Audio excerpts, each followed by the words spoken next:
The Trumpet Daily from Jerusalem. Hello again, everyone. Welcome back to the Trumpet Daily. Over the past month, Muslim protesters have taken to the streets in Ethiopia, shouting anti-government slogans in what is becoming a regular second act on Fridays following their prayers. Though the protests have not yet turned violent, they do highlight the rising tensions in Ethiopia between the Muslim minority and the Christian majority. The unrest has only escalated since the death of Ethiopia's last prime minister and strongman, Zenawi, back in August. Now, the Muslim protests have persisted despite numerous government attempts to diminish the influence of radical Islam. In 2011, the Ethiopian government brought in 15 Lebanese Muslim scholars from the Al-Abash sect to help counter other radical sects. Al-Abash preaches a more moderate form of Islam that encourages a non-political reading of Islam. They also discourage their followers from opposing lawfully established governments. This move has angered many of the Ethiopian Muslims who view the Al-Abash sect as being heretical. The government also interfered with the election of the country's Supreme Islamic Council in hopes of tilting the balance in favor of the Al-Abash sect. Now, since the death of Prime Minister Zenawi, his successors have worked hard to continue in his footsteps. They hope that his policies will continue to prevent an Islamic takeover. Already, an Ethiopian court has charged 29 Muslims with terrorism and working to establish an Islamic republic. But as the Aramba Times reported, Ethiopia's ruling party no longer has the intellectual capacity or sufficiently strong personalities to become what historically it was.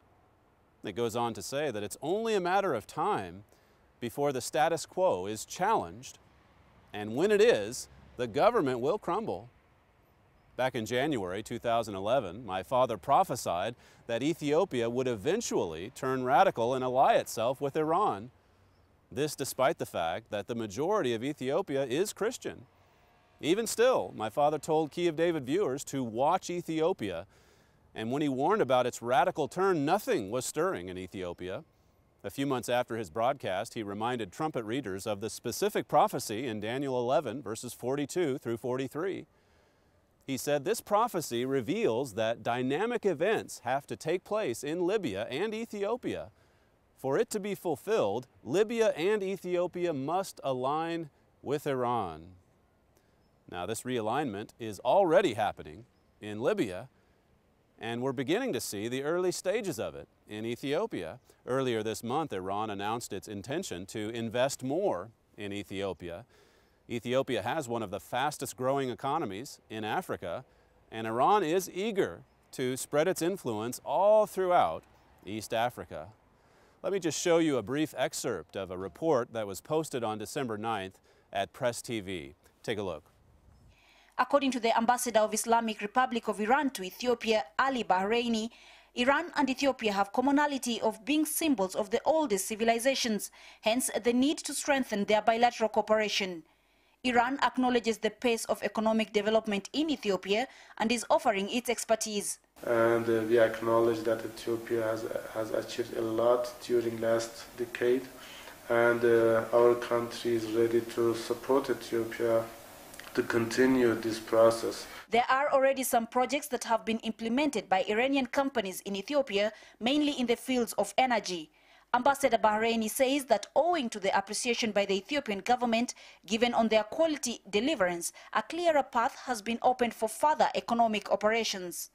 Currently, Iran is working on mechanisms that will have both countries learn more about what they each can offer. Therefore, we will have the exchange of some delegations from Iran to Ethiopia and from Ethiopia to Iran,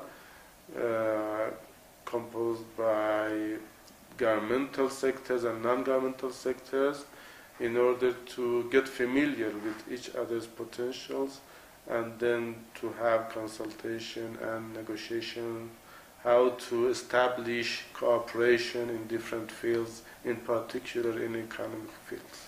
Iran is also looking forward to having continued political consultations and dialogue with Ethiopia in order to share ideas and coordinate policies while engaging in different international and regional issues.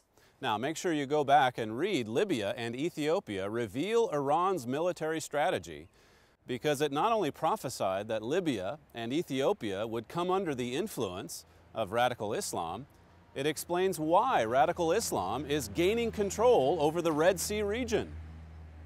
Now, as I say, at the time it was written, or at the time of that Key of David broadcast, there really weren't any facts on the ground to support that warning, just Bible prophecy, that's all. And yet now we see those facts surfacing all over the place. Stay with thetrumpet.com and we'll keep you updated on the very latest developments of these latter-day prophecies. This is Gerald Flurry reporting from Jerusalem.